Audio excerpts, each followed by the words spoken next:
It's time for Reclaiming America with our counterculture mom, Tina Griffin. Tina, glad to see you again, as always.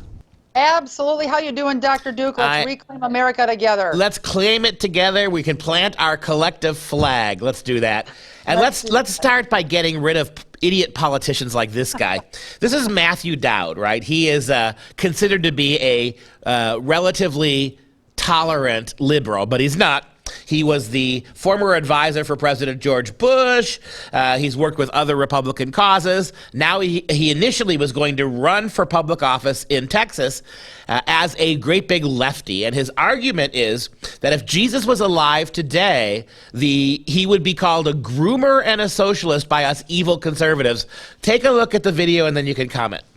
And I've said this before and I'll say it again. If Jesus Christ was alive today, he would be called a groomer, he would be called woke, and he would be called a socialist if he was alive today. If he was speaking the message he spoke in the Gospels today about treating everybody with dignity, Jesus Christ hung around with prostitutes and tax collectors.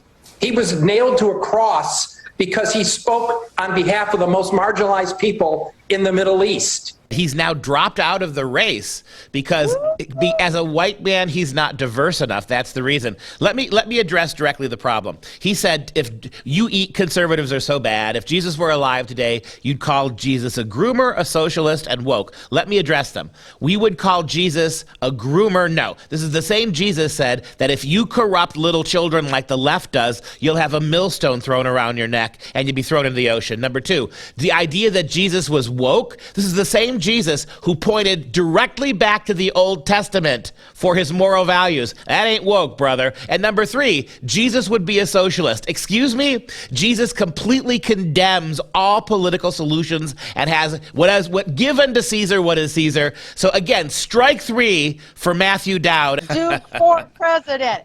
Amazing speech. I couldn't agree more. Yes, we have to get Matthew out of there. Right now he has a millstone wrapped around his neck.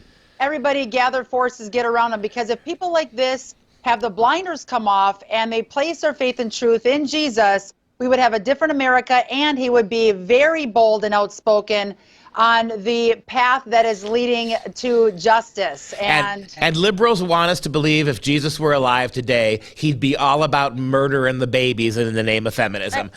Ridiculous. We've said all we need to say about this guy. Let's just drop his name from the lexicon. Before we plug out here, take a look at this series on Netflix from Japan about the imminent expectation of men becoming pregnant. Take a look at the video. Instances of male cisgender pregnancies were reported across the world 50 years ago. Mr. Hayama, you are pregnant. Wait, pregnant? Is this cisgender male pregnancy? We've reached the great era where men can give birth. I blurted out, are you serious? It's mine? That's what a man would say, says the woman. Okay, you know what? You have a really good voice. You should think about doing soap operas. We just got to get the right message out there. Let's look at some more projects. Yes, I am purposely trying to cover up this insanity right here. What is that? That is not even possible. I don't, people have to go back to science class, dear word. You know what's unbelievable about this? It's coming from Japan.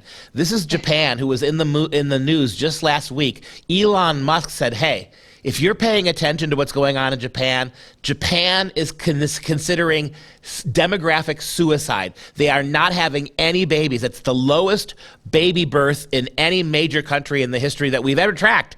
In a few decades, Japan is going to exterminate itself. And here they are, the Japanese, making movies about men having babies. If you're waiting for men to repopulate Japan, you're going to be waiting for an awful long time.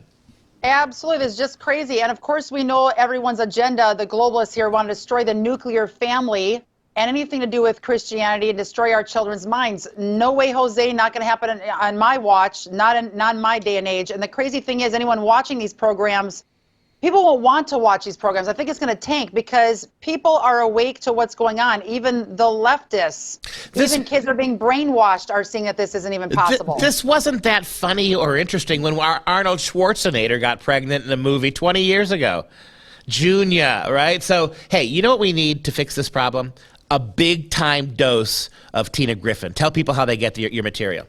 You are hilarious. Another thing we need to do, but thank you for that. You can download the Counterculture Mom app, get premium, click on it. It's $5 a month. You'll get tons of info. But we can also cancel Netflix.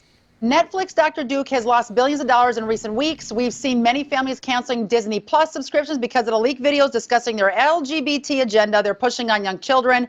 Watch previous episodes of Reclaiming America. We talk about that. We need to drop both of these services, Dr. Duke, and the streaming services no longer needed. We have to stop feeding the beast. Then we will see these companies, these programs tank, and hopefully get some positive entertainment more out there for everybody to check out.